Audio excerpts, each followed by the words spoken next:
do you struggle to talk about yourself when you're talking about your business? Or more to point, do you not want to talk about yourself when you're talking about your business? So you own a business, you want to grow it, you want more sales, but you tend not to talk about yourself in your content on social media, on a blog or in your email, or when you're talking to people about your business.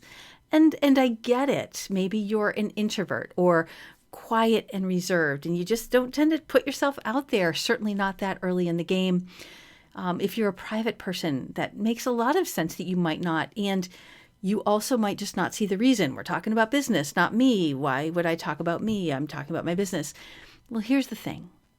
You are the face of your business. People buy from you through your business. The business is the device through which they're making the sale. But if you own a small business, they're buying from you. And when that's the case, it is important that you create a connection. That's what's going to help them buy, is feeling a connection to you, the business owner. And it is through that connection and through bringing little pieces of you into your content that you build a sense of them knowing you and your business, liking you and your business, and trusting you and your business. And by trust, I mean having the sense that you have their best interest in mind. How are you going to do that? Bringing a little bit of yourself into the things you talk about can make a big difference. And here's what I mean. Well, here's what I don't mean. We're not talking about, here are 10 things you didn't need to know about me. That is not what we're talking about. For one, way too much information. But second, out of context, completely out of context. So in context, pieces of information about you that help round out a story, deepen a story, and build a connection between you and the person you're talking to. If you're a private person, I just want to address this really quickly. Yes, we should all have boundaries, 100%. Not everything should be on the table where the world can see it. However, if you need to make a connection, it might be useful to take a look at what you have on one side of that line and whether or not you need to bring some important piece that's useful over to the other side. We're going to get into that. I'm going to get into that in a second when we talk about some 3 different realms that might help create some understanding about where there might be some room to move. But I first want to give you an example. So there's a store downtown, not far from me, that just moved. She moved from one block to another. And any normal store would say, hey, we've moved. Here's where we moved to, right? That's fine. And that's good. And it's plenty. But this person on Instagram and an email was like, I'm moving. Here's where I'm moving to. And she got all excited and she shared her excitement about moving. And then as the move progressed, she's given us updates, including the day of the move, that she moved in the rain for 3 hours. But it was worth it and she's excited. And then when her sign went up, she shared how she's obsessed with the sign.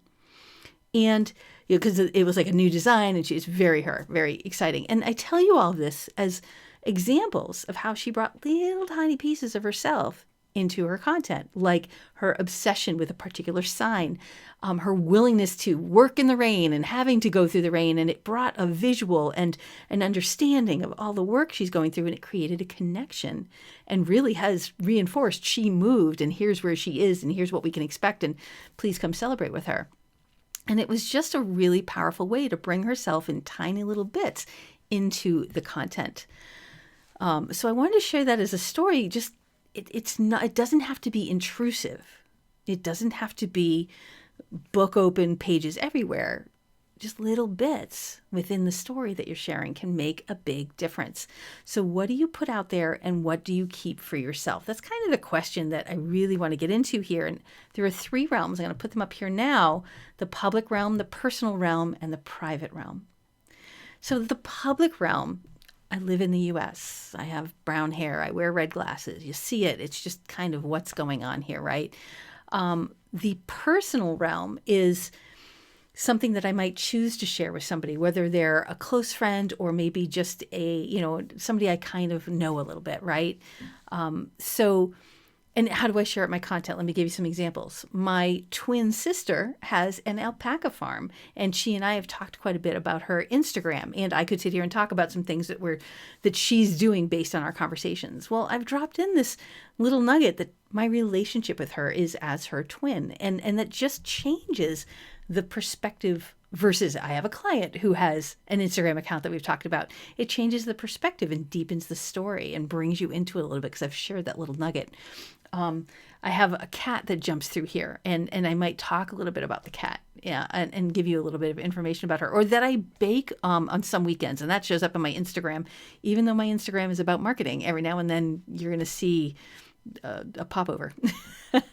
so those kind of things are a little bit more personal, but give you a little bit more information about who I am and help us connect so that we can build a relationship. And if I have something that you want, then we can talk about it from there.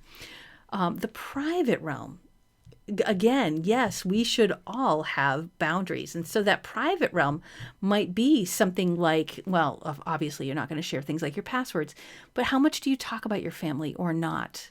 Right? I have a fiance. Do I talk about him much? Not really. Do I want to respect his privacy? I don't tend to talk about my family.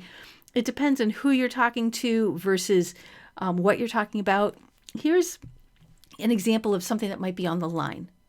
So between the personal and the private that you might want to think about, that we each have our own answer to, in fact.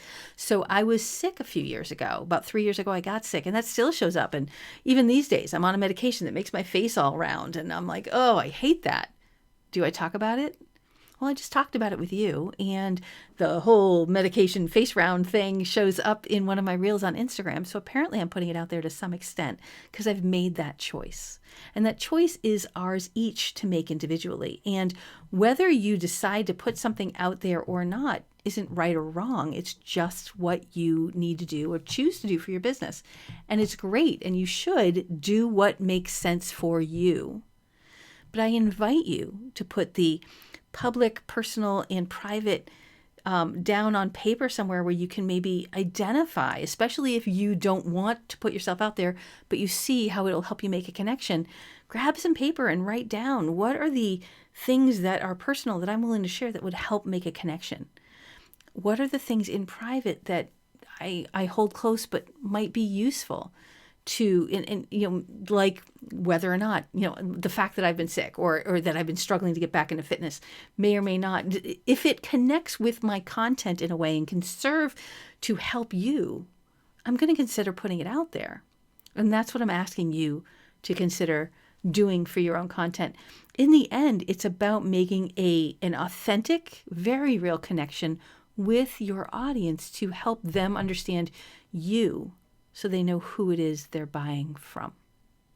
I hope you found this helpful, and I'll see you again really soon.